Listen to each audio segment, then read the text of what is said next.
Back, welcome. This segment, I'm going to kind of bring it back down to earth a little. You know, I've been talking about aliens for a while and stuff like that, army lords. So I just want to bring it down a little to something a little more in your neck of the woods. We're in a time right now when the world is going through a transition period. And it's going through a transition period on many different levels. Even the way we see ourselves economically has to change. Because most of the time now we're realizing that, you know, our current system of work, especially in the Western cultures, working 9 to 5, 40 hours a week, sometimes 2 jobs, so you're going to go to 40 to 60 hours a week, 70 hours a week. For your spiritual progression, it's very hard to actually spiritually grow under those conditions.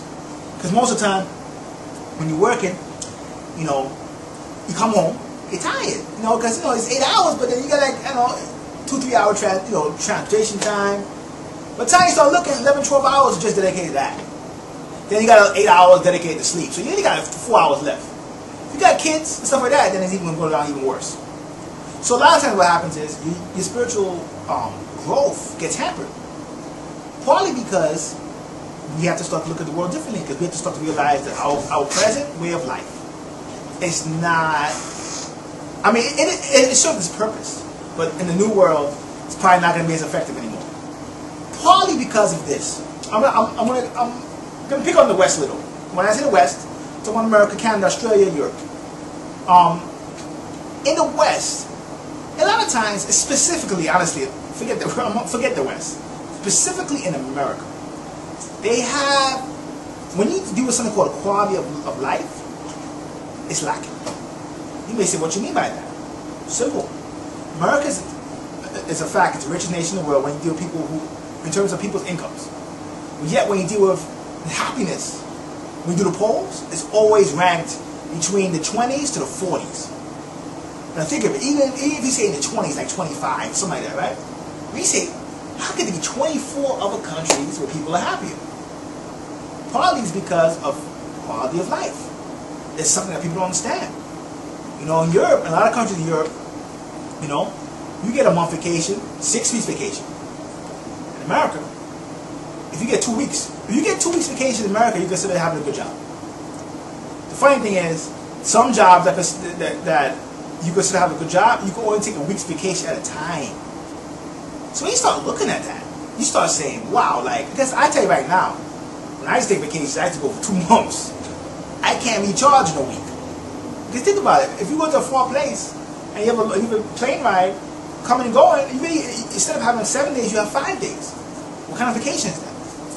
You understand? And that's what we're going into now. We're going into the fact that, listen, specifically in America, you could do stuff like, you know, you have to buy organic food just to have the equivalent of other food in a lot of other places. We're not even saying better, just to have the equivalent, just to have a chance of the food. You know that organic food is tampered with too, but it's not tampered as much as the regular stuff, so you have to buy that. If you don't buy that, I mean, the GMO foods, I mean, you have some Western civilized countries who don't even take our fruits and vegetables, who don't even take our beef. So when you start talking about quality of life is your food, it's living in a stress-free environment, your vacations, your relationships. And a lot of times, I mean, a lot of people may think they're living. You may have a CEO that's making like $4 or $5 million a year, right? But he or she is bound to the company. He or she can't do whatever they want.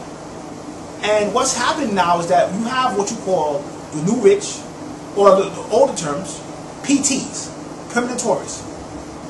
A permanent tourist or the new rich were people who, for the most part, lived in westernized countries, specifically in Europe and America, who realized that when you live in the EU or in America, you may not be living as good as you could live in so-called third world countries. And a lot of people, the more mainstream people will be like, what are you talking about? And see, they're being lied to.